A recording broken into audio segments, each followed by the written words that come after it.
0-0 entre l'Angleterre et les États-Unis ce soir, c'était un match extrêmement ennuyeux. Alors évidemment, il y en a qui vont être d'accord, pas d'accord avec moi, je respecte, mais moi personnellement, je suis vraiment resté sur ma faim.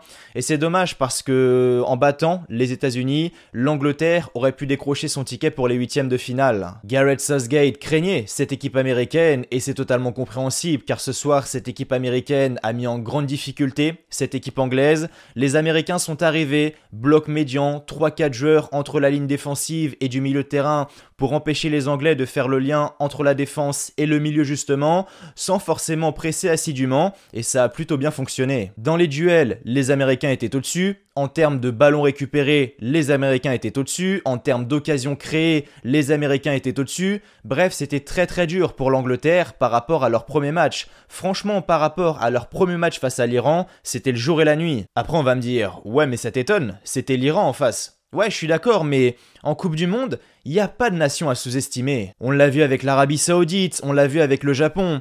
Et je trouve qu'il y a beaucoup de personnes qui sous-estiment certaines nations, alors qu'en Coupe du Monde, ça va très vite. T'as que 3 matchs en phase de poule, ça se joue sur des détails. Et une grosse performance reste une grosse performance, une performance qui mérite d'être soulignée. Mais au moins, grâce à ce match, on a pu apercevoir des choses qui ont eu du mal à coller et qui seront à corriger. Premièrement, en phase défensive, le couloir gauche doit être beaucoup plus solide, beaucoup plus compact, il doit y avoir moins d'espace.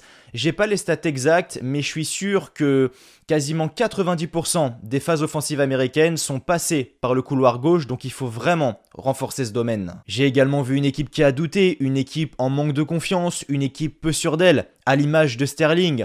À un moment, on avait de longues phases de possession côté États-Unis et on avait Sterling qui voulait y aller. Clairement, il voulait presser, on sentait qu'il en avait envie, mais il n'osait pas le faire. Il était focus sur Harry Kane, il le regardait comme ça, à droite à gauche, il voyait qu'Harry Kane n'y allait pas, donc lui non plus, il n'y allait pas. Et c'est ça c'est vraiment ça qui a manqué à l'Angleterre ce soir. Ça manquait de folie, ça manquait d'agressivité. C'est limite si Sterling, il allait voir Harry Kane, il allait lui tapoter l'épaule comme ça et lui dire « Eh, Harry, est-ce que je peux aller presser ?» Et c'est ça le problème. Alors je sais que généralement le pressing il est déclenché par Harry Kane, mais là il fallait tenter quelque chose, c'était extrêmement stérile, ça manquait de prise de risque et j'ai été extrêmement déçu à ce niveau-là. J'ai vraiment senti l'Angleterre en plein doute, je rappelle qu'on parle seulement de leur deuxième match de phase de groupe, ce qui est assez étonnant de les voir comme ça là dès maintenant quand tu sais que c'est une équipe qui connaît le très haut niveau, le 3/4 des joueurs jouent en première ligue. Voilà, qui est peut-être le meilleur championnat du monde.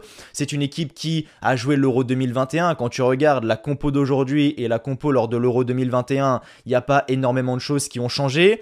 Et malgré leur performance face à l'Iran, aujourd'hui, l'Angleterre s'est écroulée. Donc ouais, très déçu à ce niveau-là. Et même des joueurs comme Trippier, Bellingham, Sterling, Saka, qui ont l'habitude de prendre des risques, mais là, je les ai sentis en manque de confiance. Je sais pas ce qui s'est passé, mais en tout cas, les États-Unis ont fait le job. Après, heureusement que cette équipe a une énorme profondeur de banc avec des joueurs comme Grealish, Foden, Rashford, Kyle Walker et qui arrivent à faire des différences et qui sont capables de renverser des matchs à eux seuls. Malheureusement ce soir ça n'a pas été le cas, mais en tout cas l'Angleterre peut s'appuyer là-dessus. Maintenant voilà, il faut saluer le travail des États-Unis, gros match de leur part sans forcément se découvrir, sans forcément prendre de risques, et c'est tout à leur honneur car l'Angleterre était favori, l'Angleterre aurait pu aller chercher cette victoire et leur qualification en huitième de finale dès ce soir. Et là, dans ce groupe, rien n'est joué. Ce groupe B est vraiment intéressant. Tout va se jouer lors des derniers matchs. Actuellement, l'Angleterre est premier avec 4 points, l'Iran est deuxième avec 3 points, les États-Unis sont troisième avec 2 points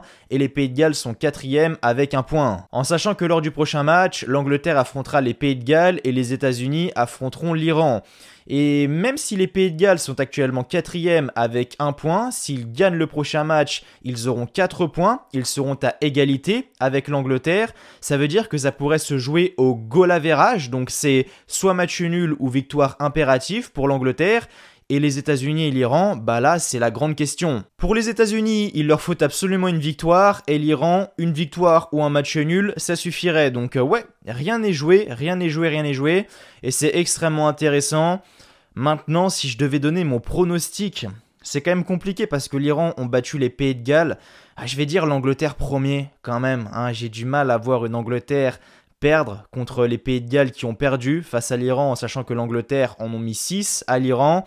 Et ouais, je vois quand même une victoire des États-Unis face à l'Iran parce que voilà, les États-Unis ont tenu l'Angleterre et l'Angleterre qui, je le rappelle une nouvelle fois, en ont mis 6 à l'Iran. Donc mon prono s'oriente sur Angleterre premier, États-Unis deuxième, Iran troisième et Pays de Galles quatrième.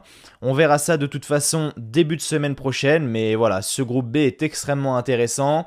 Voilà les amis, c'était tout pour ce débrief du match entre l'Angleterre et les États-Unis. Si la vidéo vous a plu, n'oubliez pas comme toujours le petit like, le petit pouce bleu qui fait toujours extrêmement plaisir. N'oubliez pas de vous abonner à la chaîne si vous avez aimé ce que vous avez vu. De toute façon, si vous êtes un énorme fan de foot, vous n'avez pas le choix, abonnez-vous.